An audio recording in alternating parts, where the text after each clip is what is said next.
What would be the roster move? If you just let aBeZy go just for cash to the Thieves, you are brain dead. Like 100% brain dead. That's fucking hilarious, bro. Like, why would you do it? Because, dude, I don't know. I don't think their team would be as good as I don't like that move for them at all. What? What?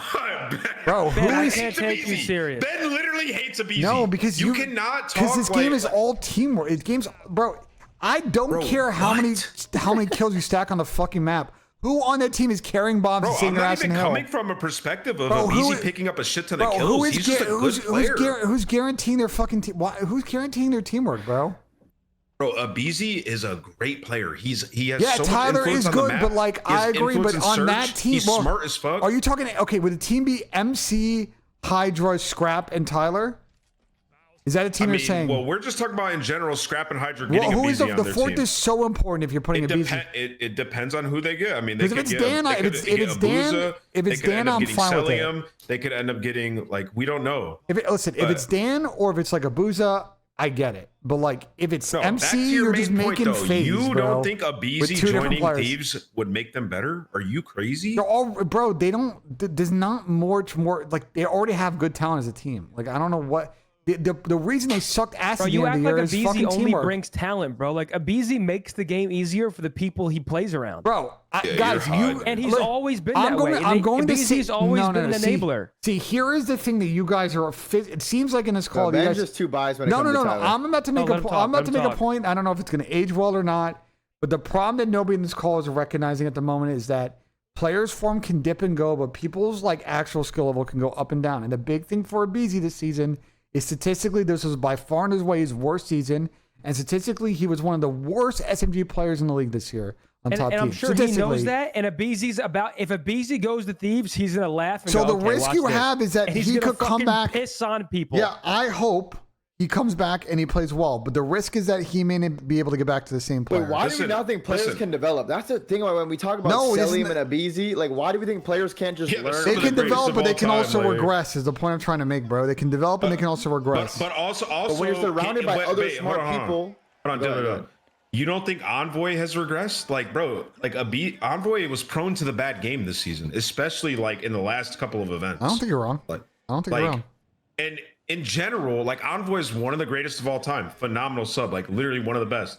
aBeZy still, majority of his career has been better than Envoy, even in those times when Envoy has been him. I agree. So it's like bringing in aBeZy for Envoy is a great move. But like, do you think a lack of talent is why Thieves got back-to-back dog shit the last two events? No, is that a talent problem? It's not a lack of talent, but you change this roster up. You bring in a guy like aBeZy who's gonna play a little bit faster than Envoy, who's gonna be in your face, who isn't as prone to the bad game as Envoy is. And what placing did his team get the last two champs? I mean, who knows? This is a dumbass hypothetical. But that's not just all on aBeZy though. No, because you guys are trying to solve like because I don't think more talent solves their problem, bro. So when you're making a roster change, what are you trying to do? With LAT, obviously whatever game plan they had and shit was not working at champs in EWC. It happened. They didn't play good. They got fucking 8th and 6th or 8th and 8th. Some bad. Like they played split last. It was bad. But with aBeZy, let's say they bring in aBeZy. They work on their game plan. Let's see how the game plan is. But when your game plan isn't working because it's COD, it's day to day. Sometimes shit might be off. Having that extra talent might be the reason it carries you through that one match to catapult you to a good game. My question is, Ben, real quick, I have to ask you this question, Ben. Yeah. Good talent is needed. If you think aBeZy's the risk and you wouldn't move for aBeZy, who the fuck would you move for? Grabbing? That's the point. If I'm who Thieves, to you makes sense then? Yeah, if you're Thieves, and make it like reasonable, obviously, someone that's potentially available. This is the problem. Is like I don't think they're gonna be able to buy out Joe, right? I don't think Nep for. I mean, I'm taking aBeZy over Joe. Okay, fair. I don't think Neptune solves their problem, so I would not do that. aBeZy over Nep. That's fair. So then who, man? That's what I'm saying. Well, no, I'm trying to go through the list with you guys, right? So you can keep Dill. You could go with 04, right? Because you could then say, okay, well then 04 is just going to kind of solve our sort of like he's going to do what Dill is doing, right? He's going to gap fill, like ensure that Paco and Scrap can kind of continue to be, roam and do whatever the fuck they want on the map. I don't hate that move, but that's a lateral move, right? 04 for a Dill is a lateral move. And then you get into Toby. Do you think Toby and Paco? Would you take? Let's go, Tyler. Do you think Toby? Toby would be a good pickup? Yeah, I think Toby would be a great pickup, but I don't think Scrap would do that again. So and I'm still taking it. So now you get to the crux of the taking a beat. Tyler, get his ass. Now you get to the crux of the problem. Tyler's in my chat. Bro, hold on. Tyler said Ben is the biggest dick sucker of all time. Oh! Get his ass, Tyler. Get his ass. Maybe instead of fucking cooking me in chat, he could have focused on his gameplay this season, brother. Like what? Like call me trips. Like brother, like I don't know what you want me to say. Like dude, like cooking me, fine, fair. You can be mad at me, but like you know what I'm saying? Like it's not like he didn't. He could have played better this season. It is what it is, bro. Ben, that's what I feel about it. That's the thing, you know. Ben, at its very essence, when we're making a roster change, what we're trying to do is make our team better, right? And inherently with that, if you're a team that is coming off a year where you did win 2 championships, there's going to be some inherent risk regardless of who you pick up. Correct? Okay, so you pick up. aBeZy is not a risk. I'm sorry. I need to speak overall of you. aBeZy is not a risk. aBeZy is a no-brainer move that you make if you can. It's not even like remotely. For the records in the realm of risk, bro. There is no risk. Yes, for the records in, I agree. But I'm posing this to Ben so he could like understand why we're so like go ahead. Okay. So now that being said, even though there is inherent risk, you're still getting one of the best players ever. And even if your team is the same, like it's fine. Like, you know what I mean? Like you still won 2 championships, but aBeZy is still amazing at the game. And there's no other player you can pick up where you definitively gonna be like, okay, that player is better than him. So, but you're gonna have a bigger impact on our team because it's all unpredictable. I understand what you're saying. How does Tyler joining address the issues that Thieves had at the end of the year? How is it addressed? What were the issues at the end of the year, bro? aBeZy is a no-brainer, and you secure a top player where you're going to lose Hydra if he chooses to walk. Keep this conversation going and not just in circles. Ben, how does aBeZy address the potential issues at the end of the year? What was Thieves' issues? Well, I mean, they just crumbled. Like, but when you talk about like why did they crumble in this team? Why did they crumble? I mean, in your opinion, what do you think the reason they crumbled is? Yeah, wait, Ben, you saying they shouldn't make this change because it's not going to help them in the situation. I also hate that argument, bro, because no 2 teams are the same, and then no 2 games are the same, bro. So you can't be like, like you can't form a new roster. You bring aBeZy and you bring Cell or whoever. Like you can't act like Thieves are just going to crumble at the end of the year again, as if this is a guaranteed fucking thing. I don't know how their practice was, whatever it is. I think the control change fucked them up a lot because they had a game where they just straight up relied on every series was an auto win, and that just fell off towards the end of the year. But like, listen, we're not going to talk about like little small in-game things because, like Zin said, it is a new title every single year, and aBeZy is a completely different player than Envoy. Like my thing with Thieves is that it felt like at the end of the year, they almost fell off in all 3 game modes, right? Like I think their hard point was good, but not as stellar as it was in the middle. Their S&D hard fell off, right? And then to your point, like they started losing some controls and they were tilting in these series. And the only thing I can think of is team cohesion and chemistry, because at that point, it's not like people just forgot how to shoot their gun at the end of the season. You know what I'm saying? Like just whatever teamwork, consistency, like when they needed a plan B, Wait, no, that last part, you can't just omit that. That actually does happen. What you think individually, like Dill and Dan, it had an inability to shoot their gun straight at the end of the year? No, I mean I think Dill definitely started to perform worse towards in the last 2 events. Yeah, but he had some maps where he was just getting fucking world star. So if you think that's the issue and you bring in Tyler, then you solve the talent thing. But I will say that the question I have to you guys is like, you make that team and let's say you bring up MC, like who is going to do the things required to make Ben, the map easier? Like who is this to me is so much, bro. aBeZy has not been available for how many years? It is a move that you make 10 out of 10 times. You're not listening to what I'm saying. I understand. You're not. Let me finish. Do not cut me off. Let me finish. Yeah, but you're going like issue by issue. He addresses all those issues because he's one of the best ever. Bro, he's going to be able to come in. He's going to be able to help in strategy. He's great in search. Like the kid's so Paco and so in S&D, Paco and Abe love to be able to roam and find space and get blood. So you're telling me either them or whoever the main AR is, the person that's got to play slow and make sure you're not feeding the bomb in their fucking spawn or wherever in their shit spawn map. Yes, and they're not. You think they can figure it out? You think they can figure it out? Work around this. You think they can figure it out? Wait, that's the thing. When you go team and build a super team with players, because aBeZy's been one of the best subs for multiple years in a row. Same with Paco, he's been one of the best subs for multiple years in a row.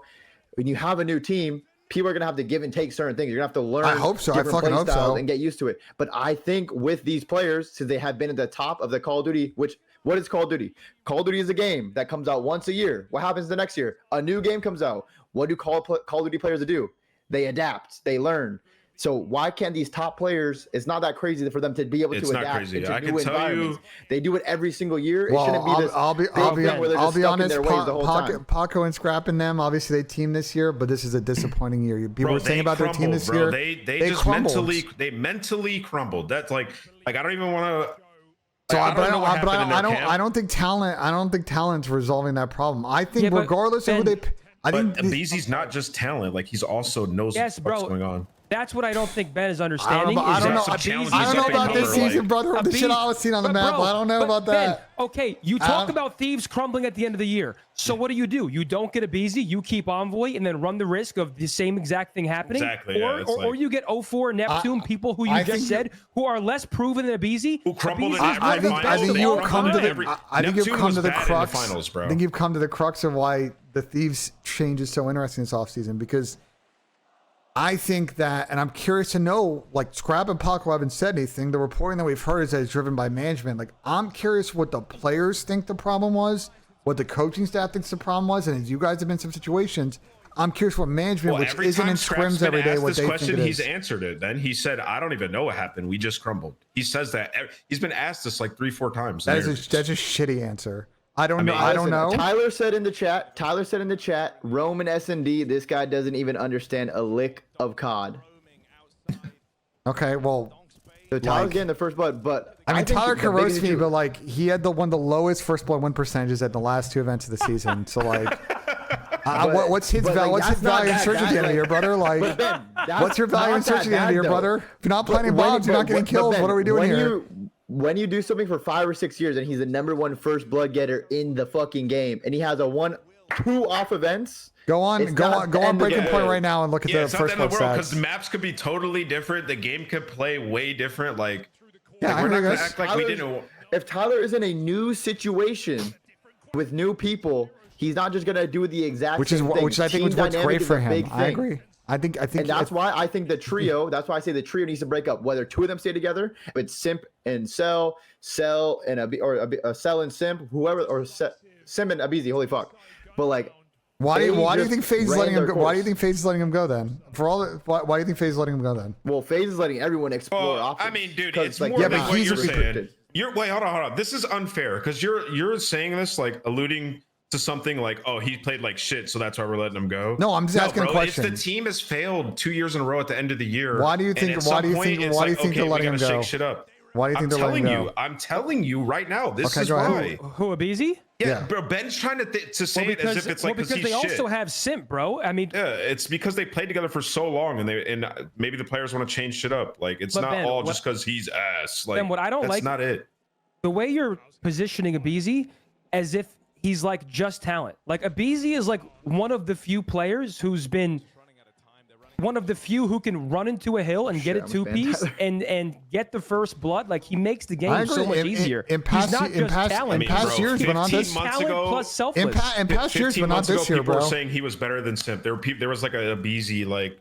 Listen, I want to see Tyler back on his bullshit, bro. I'm not. People sit here like I'm an aBeZy hater. I want to see Tyler frying again, bro, for what it's worth. No, I do. And to say otherwise is bullshit. I've consistently made that take when this has come up on my fucking stream. So I'm tired of people saying this shit, okay? For what it's worth. I see where you guys are going with the Thieves thing. Okay, if I'm Thieves, and I totally understand why they're thinking about it. I think for Tyler, his next team is so important because he needs to get back to the basics of what made him great as a player. Because at the tail end of this Faze situation, I don't understand how he was contributing to the success of their team. And I don't know if that's maybe a bunch of other bullshit. Maybe they all just didn't have chemistry with each other and it was really affecting his gameplay. I don't know. But I want to see him get back on that same bullshit where he's one of the OG running down subs, bro. We talk about like Neptune style shit, you know what I'm saying? Like, as far as the CDL era, like, he's the fucking originator of that shit for the most part. I don't think an individual was the problem on Faze. I think like systematically though, their approach towards hardpoint, it's a group issue. Yes, it's not just Cells playing slow. This is why I'm tired of this shit, bro. Because people just watch fucking clips. They don't watch my goddamn screen. Everything. Watch out, CD slide Ben Short, Ben underscore his team. Together for that. They don't get my full fucking takes on this shit, bro. Too many games. They have too much history. Like, there was something else to it. It's not just like, oh, aBeZy doesn't know how to play on rotations when there's 15 seconds left. Well, I'm glad that you finally agree it's not about the money. Then I'm glad we finally come full circle on that argument. That's not it. If that's I'm glad we're finally full circle on that argument from an hour ago. Wait, what's the argument about the money now? Well, there were people. You guys are trying to argue that you think that they're breaking up because of money, and clearly you've come to the conclusion. Wait, no one said that. No, we were just saying, like, in general, like, nobody exactly knows. Like, we're not in those conversations, so I'm not coming from places if I know why. But it sounds like you come back around to now what I was saying. I just don't like when people say they know the exact reason why. The most likely reason the truth is breaking up is because the time's ran its course. Like, at some point, you have to like go team with other people if it's not working. And Chess and Buttle, you're just sitting here watching, bro. You're just sitting here watching, my guy. One of them obviously gonna go get another team. We don't know the behind the scenes of who doesn't work with who the best anymore, because that's only the players and the staff will know that. We can't know that. So at some point, if they're gonna make a change, it's because clearly something behind the scenes isn't working. But we don't know who works best with who's best friends with who. Like, we don't know that. Yeah, well said. And when you can also go team with, it's not like they're going to a worse team. They're going to team with potentially Hydra and Scrap, who have arguably been the best AR and the best sub for the past 3 years. Yeah. So it's like, it's not like a downgrade. It's not like, oh shit, they're gonna fall off the face of the earth, go teaming with a top 8 team now. Like, they're going to potentially team with literally the best AR and the best sub in Call of Duty for the past couple years. No, and listen, and that is, listen, I don't disagree with you guys. I understand why Thieves. I got a piss. Keep going. And again, I don't know if this to the reporting, right? We don't know what this is driven by. It doesn't sound like it's driven by the players. It sounds like management is the one putting their finger on it, of like, you know, trying to go down that route of more talent. But the thing is you guys have seen, like, even, you know, when Faze was dominant in Cold War with Abe, like, Toronto went toe-to-toe them in that fucking grand finals. And yeah, the Faze guys clutched up. They all contributed to a really nice win. They had some great comeback wins on that map. And that's why they were able to lift the trophy in the end. But, like, talent gets you so far and gives you such a huge head start. But it's about that team chemistry and making sure you peak at the end of the year. As we've seen. They've been at that, for what Faze has done, whether you consider them a dynasty or not, what they've done at that level together for so long that we've never seen before in COD. You're probably not going to see it again. Yeah, you think someone's going to be consistent for 6 years? That shit is just probably not going to happen again. Obviously, they have, like, what they did is incredible. Was really the only year they didn't at least win. So, like, what they did was insane and will probably never be done again. Granted, yes, they could have won some more events, but still, their run they had will forever be legendary and is cemented in COD. So, but it's also, at the end of the day, what game are we playing? We're playing fucking COD. It's not the most perfect game where everything is so it's a very day-to-day game, and the fact that they could keep that consistency up for that many years in such a day-to-day game. Yeah, it's a testament to how good they were as a team. I agree. Yes. No one's disagreeing with you, though. I don't think there's a single person on planet Earth that disagrees with you, and if they do, they're a moron. I would call them another word, but you know me, I'm trying to be a little bit family-friendly out here. Yeah, you've been in too much drama recently. You gotta calm it down with your bad words. No way. No way. Anyway, I think we're just kind of at this big standstill. I thought it would be the ARs, but it seems like the standstill right now is the sub players are honestly what's kind of holding everything back, which is kind of crazy. Well, I didn't think rostermania would play out the way. What's up? Usually the sub player just a great sub player is more valuable than a great AR player. I just thought the way this rostermania would play out, it would be like the ARs kind of driving it, just how it was looking like 2 weeks ago. But it turns out it's actually the sub players that are kind of why this is on a little bit of a pause right now. Yeah, well, I mean, when you have aBeZy available, like, everyone's gonna have to think about what the fuck they should be doing if aBeZy's available. Dude, mouse just fucking crumbled in this series so bad, bro. Halo has started. Yeah, I'm gonna watch Halo in a sec. Chat, we're watching Halo in a sec. Muted. Bro, I'm gonna be honest too, chat. It's like, bro, Tyler going in Dill's chat and saying all that shit, bro. Like, you know what I'm saying? Like, it's just like, bro, like, it's so funny to me, dude. The stats don't lie, chat. I'm not an aBeZy hater, bro. I feel like people just, like, don't realize, like, he was a liability for them at the end of the year. An absolute fucking liability. And there are other reasons why they lost too. But it's like, bro, I just, like, people are just so stuck on, like, people's past levels. And, like, I think Tyler can get back to that level. You know what I'm saying? Like, he's a master of his own fucking destiny. But it's like, I'm just whipping out stats and they got no response for it in the call chat. No one in this call addressed what I said about the stats. That Tyler was statistically the slow of all the, like, aggressive sub players on top teams, was statistically basically the worst of them all.